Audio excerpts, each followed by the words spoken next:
Hold that thought. I bet you wonder where I'm going with this, aren't you? So it's been a good week.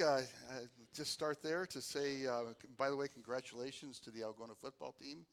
My goodness, you didn't just win, you destroyed them. What's going on? It's just amazing. What's that? Oh yeah, go Dogs! There we go. So we're in the Dome next week, and that's not why I'm here to talk to you today. But I thought I'd mention that. And by the way, welcome to all of you who are watching online. It's good to have you as part of our worshiping family here at First Lutheran. It's no accident that anybody's here. I believe that God's brought us here for a purpose, and the purpose is not Steve Martin, but it's about a craziness that I wanted to talk to you about. A craziness that did not start in 1978 with Steve Martin and King Tut. It started in 1922 with a guy by the name of Howard Carter. Howard was an archaeologist. He'd been spending the previous 30 years in the Valley of the Kings looking for something that he thought might be there. Everyone else thought the Valley of the Kings was all cleaned out, that either the raiders had come or they'd already excavated everything. But he had this hunch that maybe something else was there. So he looked around for 30 years, and finally in 22, he uncovers 2 steps in another tomb. And it's buried in rubble. The staircase goes down. And so they take all the rubble out, and at the bottom of the steps is a doorway. Some of you probably know this story, that's plastered over. And so he grabs a pick and he starts hammering in, and he opens a very small hole, and he could feel the warm air rush out. And so he lights a candle, because you want to make sure there's no gas in there, and holds the candle up to this hole with this hot air coming out, and the candle flickers. It almost goes out. And then he looks in, and there is this long silence. And finally, someone behind him said, it was his benefactor, said, "Can you see anything?" And Howard Carter said, "Oh, yes, wonderful things." What he'd come across was the outward chamber of the tomb of King Tut, a king who became king at 9 years of age, died at 19 years of age, and then for the next 3,200 years had been forgotten by nearly everyone. Before 1922, no one except heavy-duty Egyptian scholars had heard the name King Tut. Just had no idea who this guy was, because the kings that came after him sort of wanted to write him out of history and kind of put his family behind them, and so he was forgotten. His stairway got covered with rubble. The tomb raiders forgot it. And what Howard saw that day, Howard Carter saw that day, was only the beginning. 4 rooms, floor to ceiling, with artifacts. 5,000 artifacts in all. And so there are chariots in there. There are wardrobes of clothing. There are weapons. There's oils and perfumes and jewelry and statues. Some of his childhood toys are in there. Musical instruments, you name it, it's in there. Everything a king would need to function as a king in the afterlife, it's all there. It took Howard Carter and his team of archaeologists 17 years to identify and catalog every single item in the tomb. And oh my, the opulence. So you go into the burial chamber, and by the way, go online and take a look at the pictures, because it's not just the stuff in the tomb. The walls of the tombs are painted gorgeously. Absolutely, it's absolutely amazing. And so you go into the burial chamber, and you see that there's this granite sarcophagus. And inside the granite sarcophagus is a wooden casket that is covered, plated in gold. And inside the wooden casket is another wooden casket that's plated in gold. And inside that wooden casket is a solid gold casket. Solid gold with semi-precious jewels embedded in it. And then finally we get down to King Tut, but we're not done yet, because over the top of his head and shoulders is this death mask. It's like a portrait of him, except it's 3D. Solid gold. That mask alone weighs 24 pounds of solid gold. In today's, just the mask alone in today's dollars, worth over $600,000. Just that. Just if you just melted down the gold, to say nothing of the value of it. I mean, the historical value of it. And so, of course, everybody goes crazy, right? And then, here's the interesting part. 1976, they announce from Cairo that King Tut and his riches are going to go on tour in the United States. People, I don't know if you remember this, people went nuts over this. 7 cities over a couple of years. You ready for this? 8 million people visited King Tut, who was on tour. Tut Live or something. I don't know what you'd call it. So that now brings me to Steve Martin, who always has an eye for the absurdity of things and knows how to poke fun at stuff like nobody's business. And so what he's doing in that little video is just basically pointing out that all of this fuss is about a long-forgotten dead guy who got buried with a lot of his really nice stuff. Now, hold that thought and let's sing.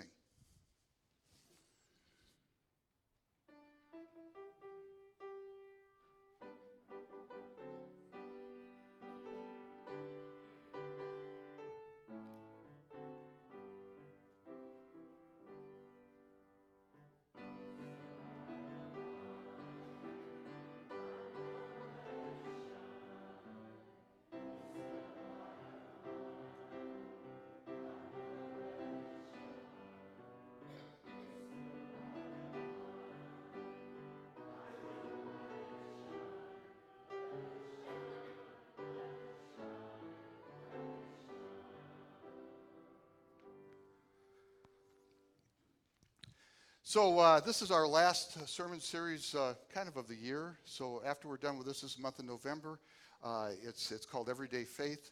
And once we're done with this, then we'll start on our march towards Christmas with Advent. And we'll be really sort of starting a new year in our religious cycle, our Christian cycle. The church year really begins not at January 1st, but at the beginning of December, 4 weeks before Christmas, with something we call Advent. And so Everyday Faith, by the way, the other thing about this entire year, I don't know if you remember this or not, I've mentioned it from time to time, but the overall theme of every sermon that we've done has been be a part of something larger than yourself. I want you to remember that. That's important. Especially as we talk about today, because what we're going to be doing for the next 3 weeks is we're going to be looking at this conversation that's going on, these letters between Paul and his understudy, Timothy. And Timothy knows a little something about this, being a part of something larger than yourself, because he was raised that way.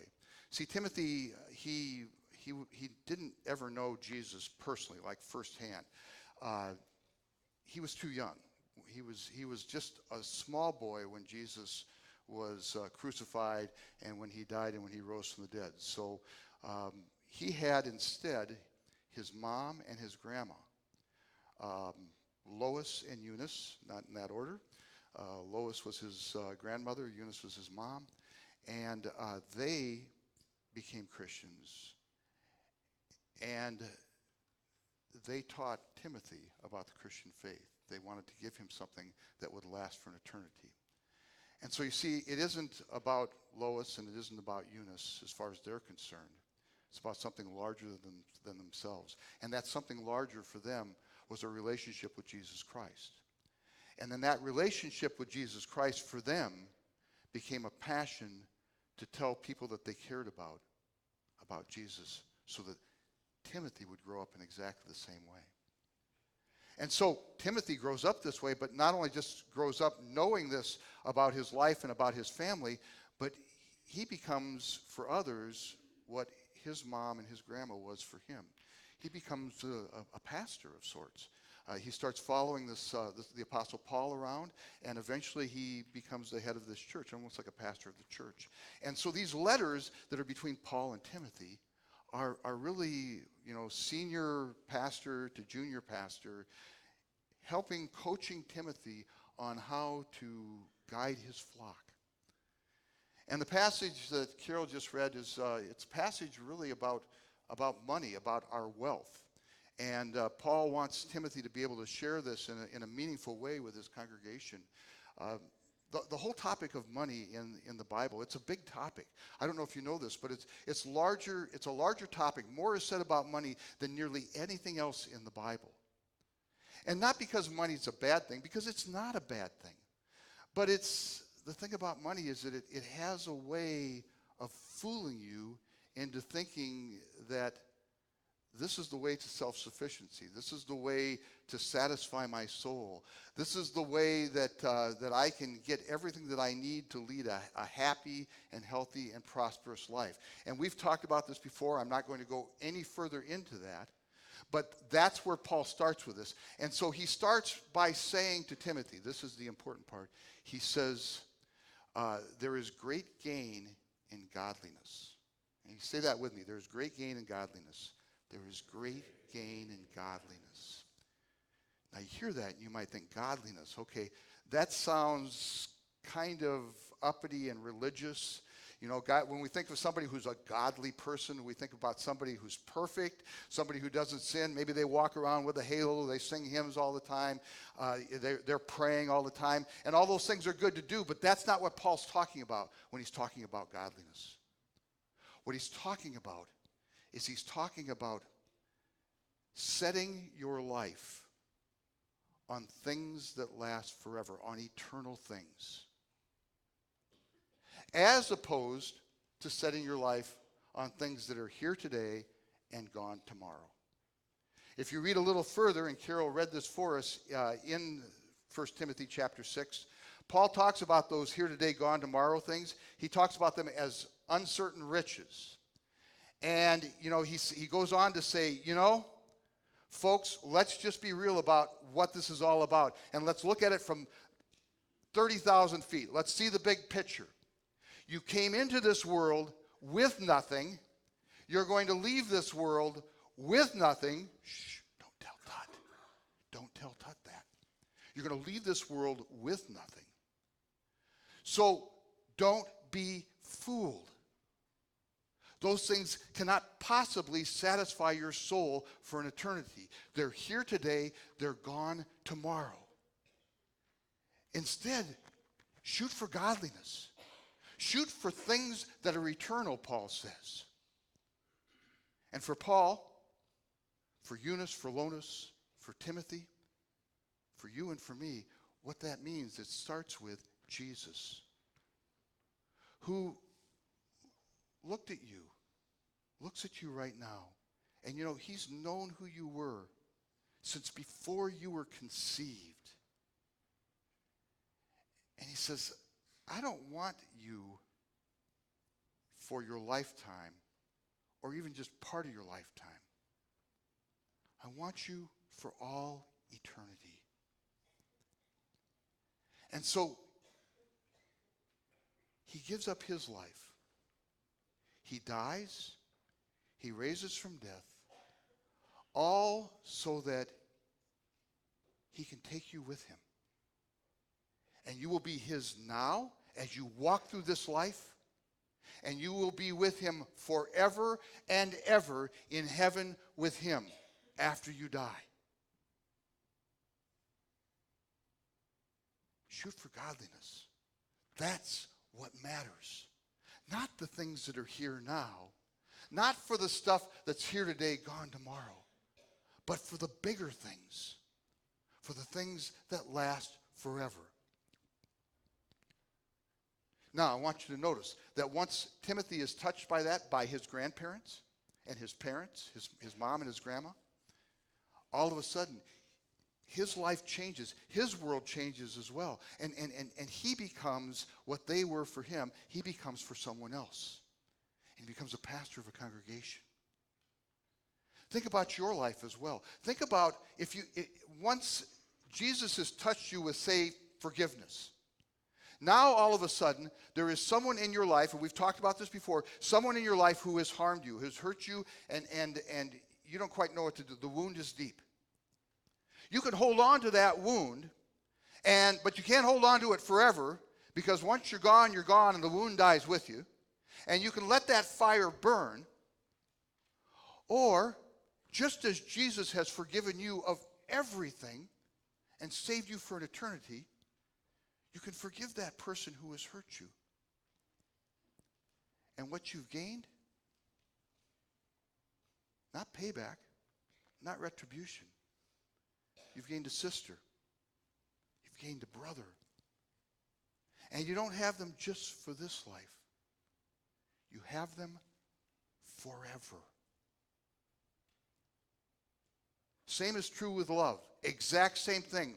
When you love someone, that someone you love is drawn to you and wants to know more about what it is that makes you tick, that you should care about them. And they are drawn to you forever. And you will be with them forever. Simply because you've loved them. Just like Jesus first loved you. Shoot for godliness. Shoot for the things that are eternal. Be a part of something larger than yourself. Larger than your pains, larger than your hurts, larger than your problems, larger than the riches that you have in this life that are here today, gone tomorrow. Be a part of something larger than yourself. And all of a sudden, Paul says, in this same passage, you have to read this passage. Read all of chapter 6, but especially from verse 6 on. Because he says all of a sudden, when that happens, life begins to change for you. There's a different focus. There's a different center to life. It's a life based on peace. It's a life that is filled with contentment and joy. And most of all, it's a life filled with purpose. You know, the number one question that I get asked as a pastor is, what's God's purpose for me in my life? And the answer is simple. First of all, God wants to have a relationship with you. And then, once that's set, the doors get open, and every person you meet becomes an opportunity for a new and glorious purpose that has eternal implications. Let's sing.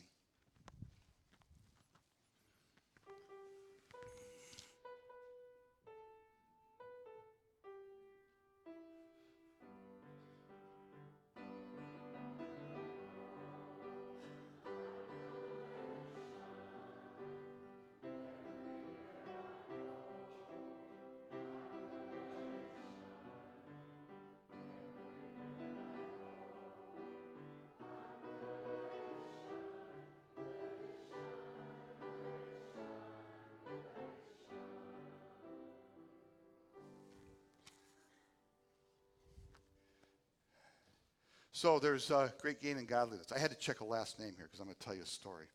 I'm terrible with names. I shouldn't do this to myself.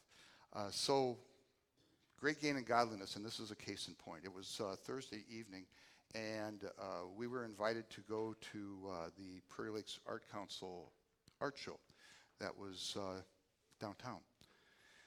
And so we went around, and the artists they're all taking their turn, talking about themselves and how they got into art and talking about their art.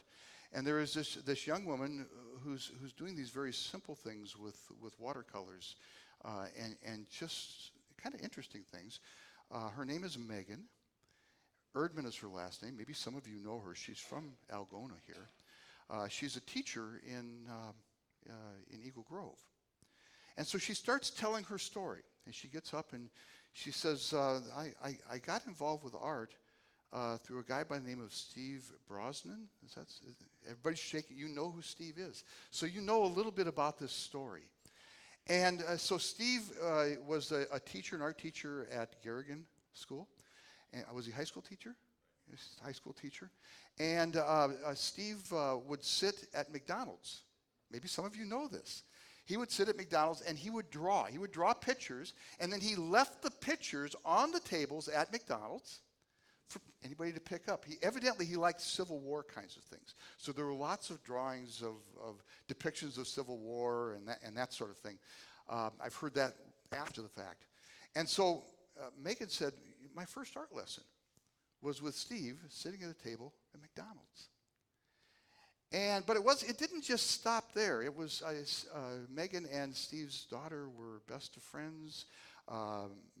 Megan, Steve's wife, was her child care provider when she was growing up. So she was kind of like in the house. And as she's telling this story to us, she does not expect this to happen, but she begins to weep.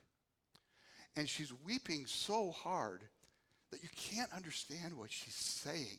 I had to talk to her afterwards to make sure I had the story straight so I could relate it to you today. I mean, it just sucker punched her. She didn't see it coming. And as I'm listening to this, I felt like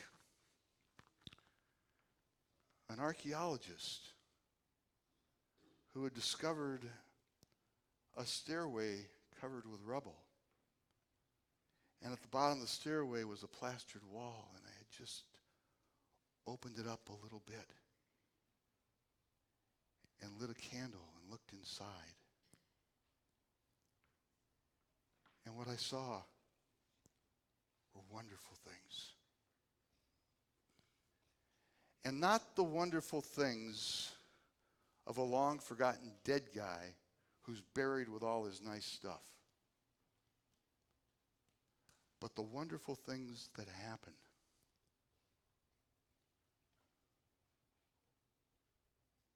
when godliness produces great gain. Megan was loved by Steve. And now, Megan has talked to her principal, and she's getting trained to become an art teacher for next year. And as she finished her story, she said, I want to be to my kids what Steve was to me.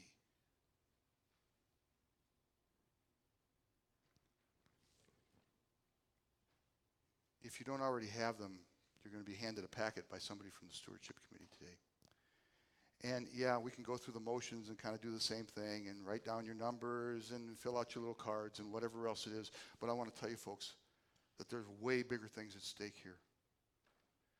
This is not at least for me, this is not about making sure the church is properly funded. It's about the great gain of godliness for you and for me. Because every time we do something here, it changes lives. And not with the temporary things that are here today, gone tomorrow, but with the good things of Jesus Christ. The kinds of things that last for an eternity. So don't fill out your cards because it's your duty or it's the club fees or whatever it happens to be.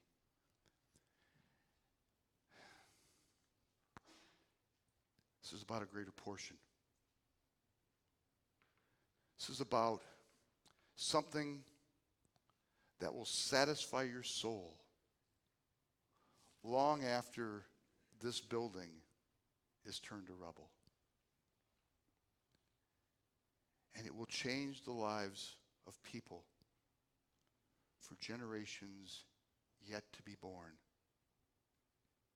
Simply because there was a man named Jesus who touched your heart and called you to a better way, to live for something larger than yourself. And then you see someone who does not know, and you forgive them, and you love them, and you care for them. And they say, oh, that's unexpected. I want to know more. And then we start telling them about eternal things. I want to close with a little video, something that we put together here.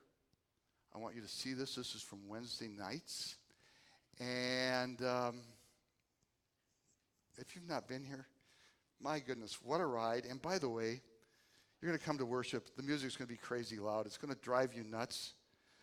So put some cotton in your ears and just watch what happens in these front rows. Just watch it. It's absolutely crazy. But Jesus is grabbing people here at First Lutheran. He's grabbing people in ways that when I came here, I had no idea. God's doing great things here. It's not because of me. It's because of him. It's not because of you. It's because of his Spirit that's moving through here. Let's watch.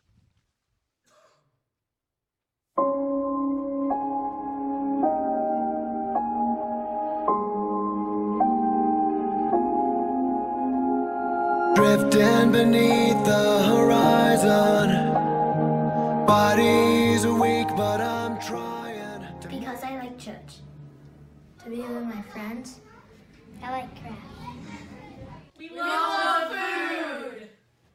I like learning about God. Why I like Wednesday night, because I get to see my friends and I get to play around in school. I like swings. We get to do fun stuff. Because I like crafts. I like learning about God. I like lunch. When we get to go outside. What I like about Wednesday nights is how you get like an hour with your age group talking about God.